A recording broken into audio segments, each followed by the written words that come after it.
Tiara Putri, dosen program studi perencanaan wilayah dan kota Institut Teknologi Sumatera.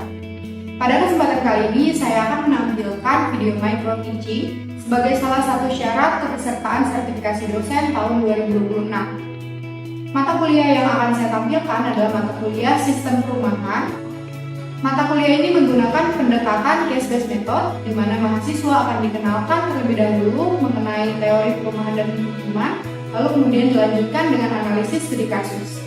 Mata kuliah ini memiliki 3 capaian pembelajaran. Yang pertama, mahasiswa mampu menjelaskan teori, konsep dasar, dan tipologi perumahan dan permukiman dalam konteks pembangunan wilayah dan kota. Yang kedua, mahasiswa mampu menganalisis isu-isu utama perumahan dan permukiman seperti kampung kota, permukiman informal, permukiman kumuh, dan sebagainya. Dan yang ketiga, mahasiswa mampu menjelaskan menganalisis strategi penanganan kawasan permukiman seperti relokasi, rekonstruksi, rehabilitasi, dan sebagainya. Mata kuliah ini memiliki 3 instrumen penilaian pembelajaran. Yang pertama ada UTS, yang kedua UAS, dan yang ketiga adalah tugas besar melalui laporan proyek akhir. Untuk UTS dan UAS, secara keseluruhan bobotnya adalah 50%, sementara untuk laporan tugas besar bobotnya adalah 50%. Pada video ini saya akan menampilkan pertemuan ke-9, yaitu isu-isu perumahan dan permukiman, yaitu kampung kota dan informalitas perkotaan. Berikut adalah video yang dapat saya tampilkan.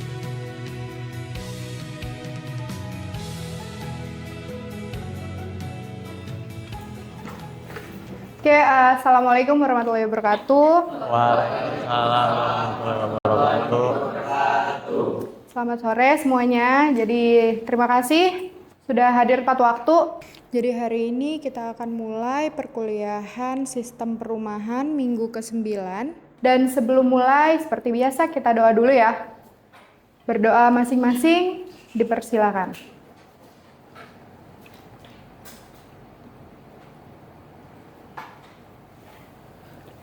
Oke, berdoa selesai.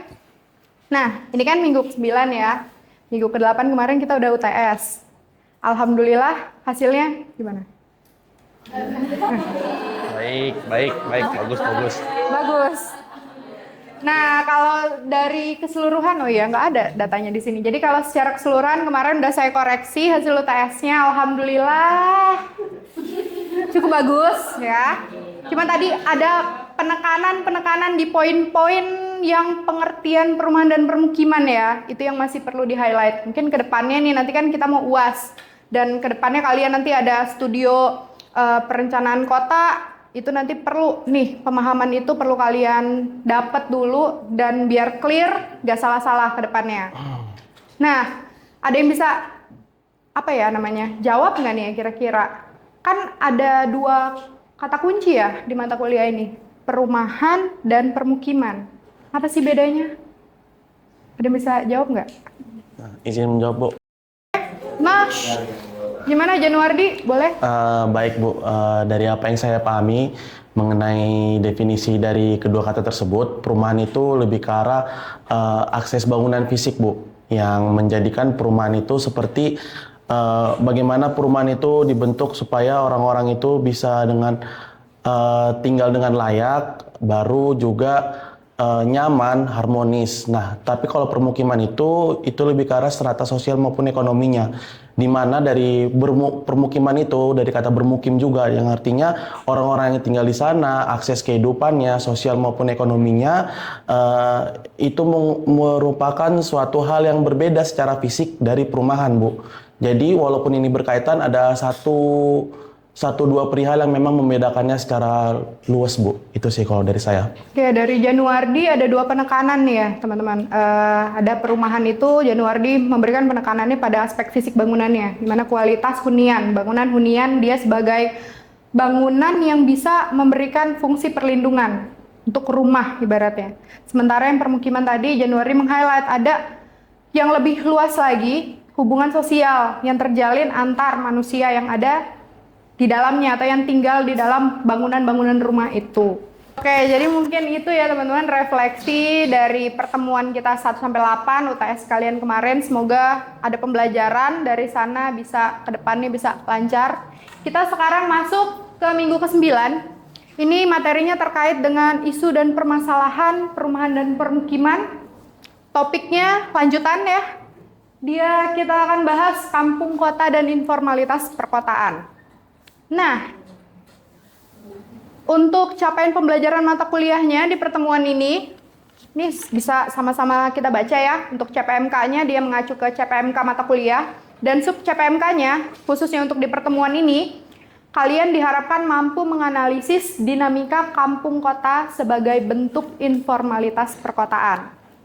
Jadi sama-sama kita tahu, kota itu banyak masalahnya, perumahan permukiman juga ribet, banyak masalahnya, kompleks. Nah, ada satu fenomena nih di dalam kompleksitas masalah yang ada itu ada kampung kota. Nah, inilah yang akan kita bahas.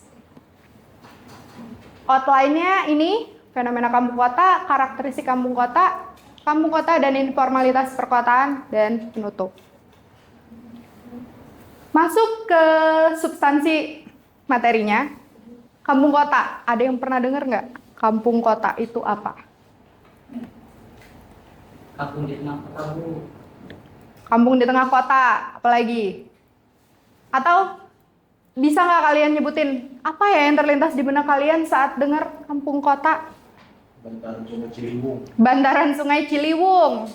Kalau misalnya kira-kira nih dari kata-kata yang kalian sebutin, citranya negatif atau positif? Negatif. Sampai saat ini negatif dulu ya. Ada nggak yang punya pandangan lain nih? Ada nggak yang punya gagasan? Enggak deh, Bu, kayaknya ini positif gitu. Lihat gambar-gambar yang ada di sini. Gini nggak kampung? Kampung kota ya? Gini nggak ya? Iya, Bu. Oke, apa yang menurut kalian, apa ya? Maksudnya mendasari kalian untuk bilang ini kampung kota apa? Bangunannya kayu. Lalu? Padat juga, Bu. Padat. Oh, jarak antar bangunannya kecil, sempit. Terus Bentuk rumahnya, Bu, katanya, Bu. bentuk rumahnya. Terus kalau ini kampung kota nggak kira-kira? Dari mana kalian bisa klaim ini kampung kota? Vibes desa banget. Masa sih? Itu ada ibu yang nongkrong-nongkrong di depan rumah itu, Bu. Nongkrong-nongkrong depan rumah. Apa lagi? Rumahnya. Loh, tadi katanya ada yang bilang kesannya kumuh. Kumuh nggak nih? Enggak. Indah. Tapi padat. Kata siapa padatnya? Kelihatan. Oh, nempel-nempel. Terus ini? TPS, Bu. Kampung kota bukan?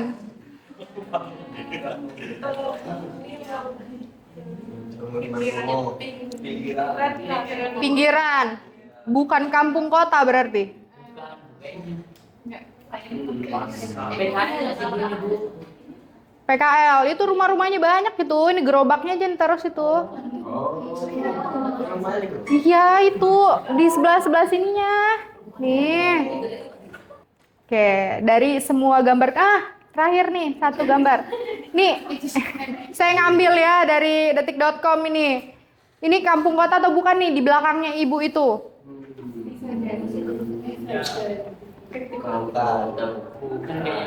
Bukan? Iya. Pinggiran. Apa sih jenis-jenis permukiman? Ada yang jawab perpinggiran lah. Kampung kota lah, bedeng. Kampung kota bukan? Bukan. Oke, nah ada 4 gambar tadi ya. Ada yang kalian bilang iya, bukan. Tapi pada dasarnya semua ini kampung kota.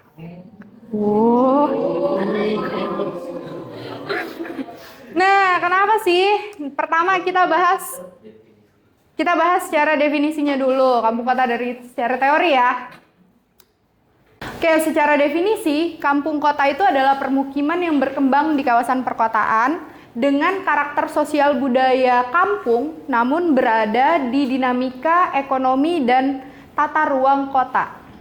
Jadi dia adalah permukiman, bagian dari permukiman kota, tapi punya karakter kampung. Ya, kampungnya tadi yang kalau misalnya tadi disebut, dia sosialnya itu kuat nih, antar masyarakat itu masih dekat, masih erat. Dan dalam penelitian, dari sudut pandang ilmiah ya, secara global, kampung kota ini punya referensi yang cukup banyak. Ada yang menyebutkan dia urban village, ada yang dia kampung, ada yang urban kampung. Nah, ini banyak. Dan menariknya, penelitian-penelitian ini menemukan bahwa kampung kota ini banyaknya ya, malah kayaknya cuma ditemukan di Asia Tenggara aja, khususnya di Indonesia dan Malaysia. Terus karakteristik kampung kota di sini, saya melihatnya tinggi ya, jadi ini sambil dibaca aja. Pertama, dia adalah permukiman dengan ruang yang terbatas. Kenapa terbatas? Karena dia ada di kota. Kalau misalnya dia di desa, dia nggak jadi perkampungan padat, tidak jadi permukiman padat. Nah, kalau desa kita bilang density-nya itu rendah.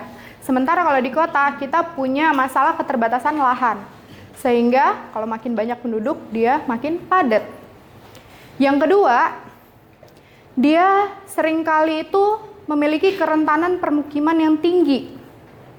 Baik karena dari sisi lokasinya, misalnya memang dia ada di kawasan risiko bencana, atau karena risiko atau kerentanan yang terjadi akibat hal-hal yang ada di dalam permukimannya. Misalnya karena padat, terus rumahnya banyak non-permanen. Kalau kebakaran, rentannya lebih mudah menyebar kan, jadi rentannya itu semakin tinggi kerentanannya.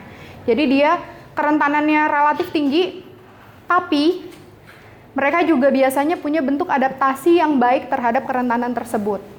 Kayak contoh orang-orang yang tinggal di bantaran sungai, di bantaran pesisir, di pinggir pesisir gitu ya. Kayak kalau misalnya ada banjir bandang, banjir rob, mereka mah biasa. Gak kayak kita, kalau kita disuruh tinggal di sana mungkin kita panik. Kalau banjir, kalau ada apa. Kalau mereka mah, nggak apa-apa mbak. Bentar lagi juga surut. Enggak kok mbak, ini mah hujannya nggak bikin banjir. Santai aja mbak, gitu. Jadi kayak mereka itu punya pola adaptasi yang endogenus, kultural, ya. Jadi secara turun-temurun diwariskan karena memang mereka mendiami tempat tersebut. Lalu mereka juga memiliki ketahanan dan kohesi sosial yang kuat. Dan yang terakhir, mereka memiliki sejarah dan nilai kebudayaan yang kuat. Jadi ini kira-kira karakteristik kampung kota. Seringkali terminologinya itu jatuh ke perkampungan kumuh. Jadi permukiman-permukiman kumuh yang ada di kota-kota besar seringkali diklaim sebagai kampung kota. Karena mereka kumuh, padat, akses infrastrukturnya rendah, masyarakatnya miskin, dan sebagainya. Karena memang kampung kota di Indonesia, warna-warninya memang kayak gitu. Ada yang kampung budaya bagus, mungkin kayak yang kalian lihat tadi ini, gambar nomor 2 tadi ini kan. Ada yang mungkin kayak gini, tapi ada juga loh yang kayak gini. Karakteristiknya sangat beragam si kampung kota itu. Nah, selanjutnya kita akan bicara bagaimana ya si kampung kota ini bisa muncul. Nah, jadi teman-teman, kampung kota itu sebetulnya adalah salah satu dampak dari urbanisasi yang berlangsung di kota. Jadi kan kalau misalnya urbanisasi itu secara harfiah dia pertambahan jumlah penduduk kota ya. Baik karena pertumbuhan penduduk alami ataupun karena adanya migrasi dari desa ke kota. Jadi kan atau juga perluasan dari area perkotaannya. Nah, jadi adanya urbanisasi itu kan meningkatkan jumlah penduduk. Secara tidak langsung, penduduk yang banyak di kota ini akan menciptakan persaingan secara ekonomi. Alhasil, gak semua masyarakat itu punya akses terhadap mata pencarian yang layak. Dan orang-orang atau masyarakat yang dalam tanda kutip kalah dalam persaingan ini, pada akhirnya mereka akan memilih dan mencari tempat untuk hidup yang murah untuk dia, yang pas sesuai dengan kemampuannya. Dan secara alami atau naturalnya ya, kebanyakan masyarakat ini kemudian kayak magnet Sehingga mereka itu teraglomerasi berkumpul jadi satu. Secara nggak langsung, ya muncullah gitu kantong-kantong permukiman-permukiman padat. Yang kalau misalnya kita lihat, ya permukiman ini nggak satu, tapi biasanya ramean nih, banyak rumah-rumahnya. Nggak cuma satu orang yang tiba-tiba nih ada orang bangun rumah di sini satu sendirian. Enggak. Biasanya mereka pasti akan mencari kelompok-kelompoknya, kumpulan-kumpulannya. Sehingga makin lama perkampungan atau permukiman ini yang tadinya kecil jadi besar. Masyarakat kota nih, mereka yang katakanlah MBR ya, masyarakat berpenghasilan rendah, mereka akan berkumpul dan membentuk permukiman dengan ciri khas tertentu. Itulah kenapa bedanya permukiman kumuh di kota nih. Di kota ada permukiman kumuh, ada kampung, terus ada squatter, permukiman yang liar. Apa sih bedanya gitu? Nah, kalau kita bisa membedakan, yang namanya kampung ini biasanya dia punya identitas atau punya karakter tertentu yang secara sosial budaya itu kerasa. Bukan kelihatan ya, kerasa. Karena kalau kelihatan sama semua.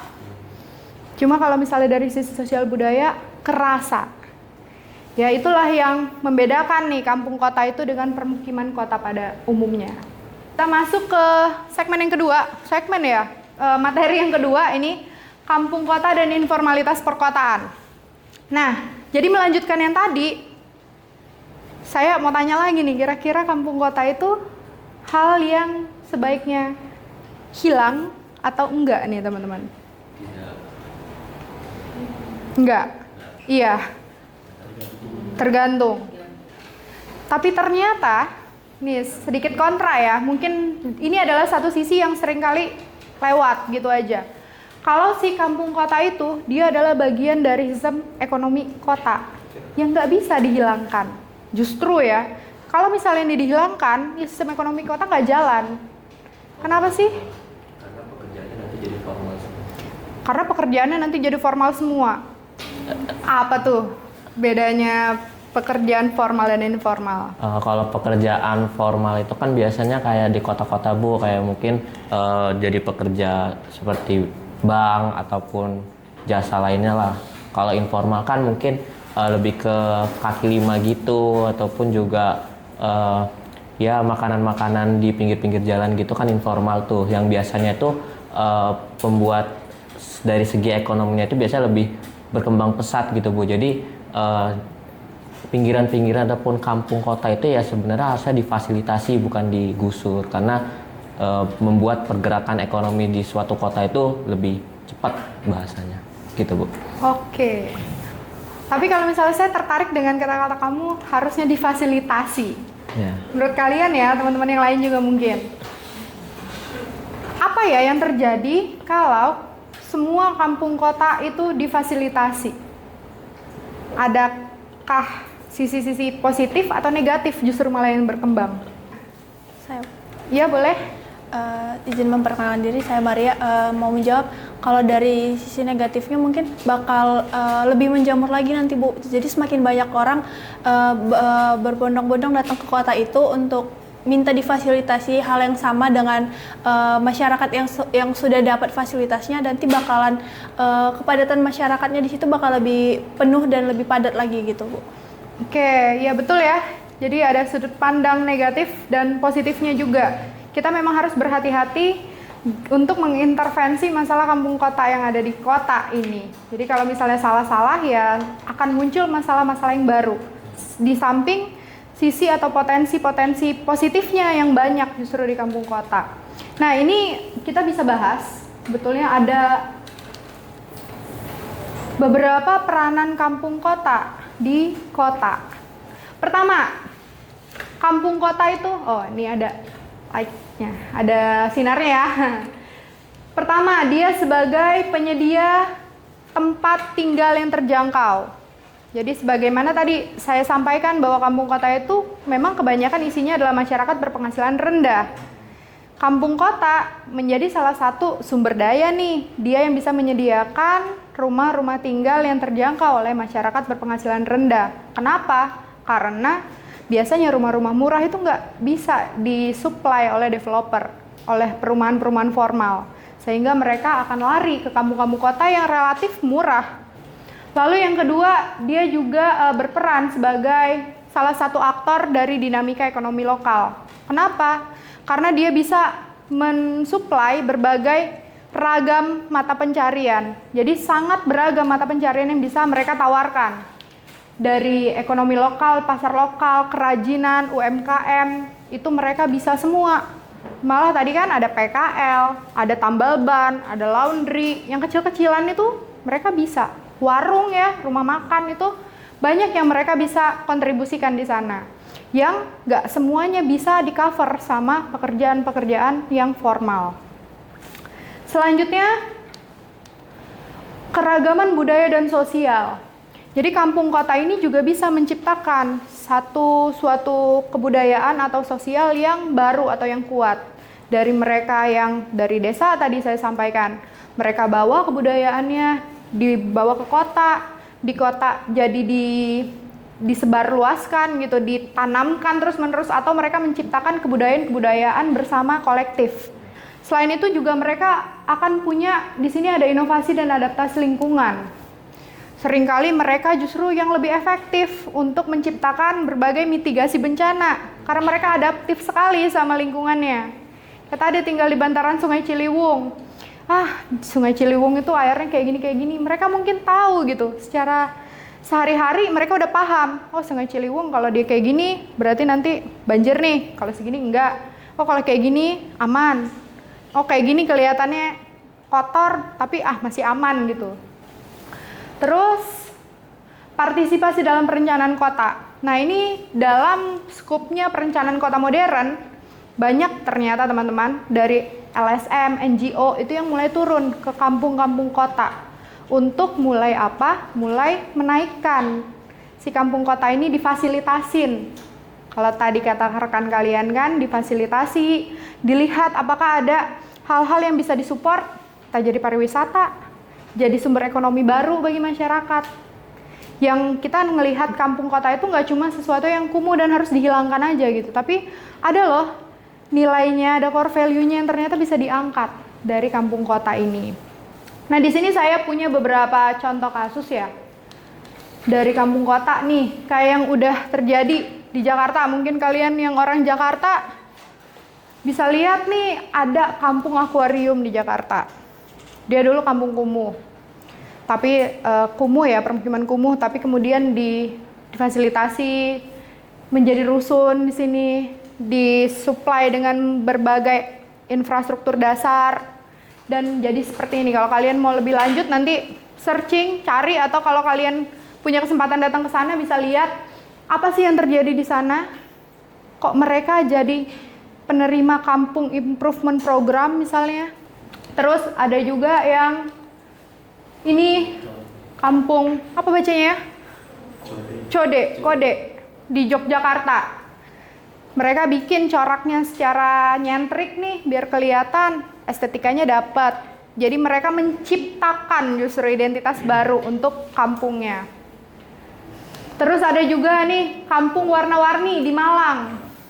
Jalan setapaknya nih dibikin, indah banget tuh. Jadi kesan kumuhnya dihilangin, justru malah menarik wisatawan baru. Nah, tapi saya mau tanya deh, formal atau informal nih jadinya kampung itu? Apakah kampung itu permukiman informal atau enggak?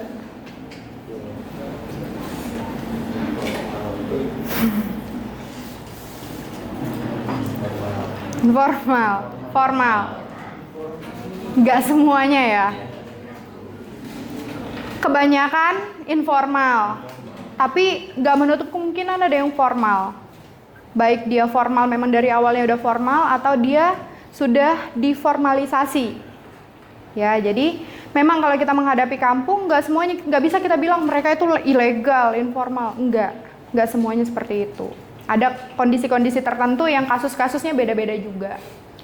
Oke, dan udah ini materinya selesai. Oke, jadi ada yang bisa nyimpulin nggak teman-teman di sini? Saya Bu. Oke, boleh. Jadi kampung kota ini Bu, kesimpulannya terbentuk akibat proses urbanisasi dan juga perkembangan kota yang dimana berkontribusi besar juga dalam ekonomi perkotaannya Bu. Oke, jadi kampung kota dari secara keseluruhan ya, dia nggak bisa juga kita ilangin ya, karena dia punya kontribusi terhadap perkembangan kota, khususnya di sistem ekonomi kotanya. Jadi kurang lebih nih, hal-hal yang bisa kita simpulkan dari materi pada hari ini, yang pertama adalah bahwa kampung kota itu sebetulnya terbentuk akibat proses urbanisasi dan perkembangan kota. Jadi dia adalah dampak dari segala proses yang terjadi di kota. Dan yang kedua, kampung kota itu dia punya kontribusi besar, khususnya di ekonomi kota. Baik untuk penyediaan rumah, dia untuk penyediaan mata pencarian yang beragam, dan dia juga untuk inovasi dan adaptasi lingkungannya juga dia punya warna-warna yang berbeda di kampung kota. Dan terakhir, kita sebagai planner, sebagai perencana kota itu perlu melihat bagaimana kampung kota itu, tapi nggak boleh asal-asalan nih. Dia butuh perencanaan yang spesifik, yang strategis gitu, tapi memang harus hati-hati. Kita melakukan intervensi terhadap perkembangan terhadap si kampung kota ini karena ada positif dan ada negatifnya. Sebelumnya ada yang mau ditanyain? Nggak ada? Kalau misalnya nanti ada, boleh ya ditanyain lewat email atau lewat Google Classroom. Jadi nanti bisa di chat aja sayanya. Kita doa dulu. Mungkin tadi Aldo ya yang terakhir, boleh pimpin doa Do? Oh iya Bu. Baik teman-teman, untuk mengakhiri perkuliahan pada sore hari ini, alangkah baiknya kita berdoa menurut kepercayaan masing-masing agar ilmu yang kita dapat pada hari ini bermanfaat bagi kita dan juga negara. Berdoa dimulai.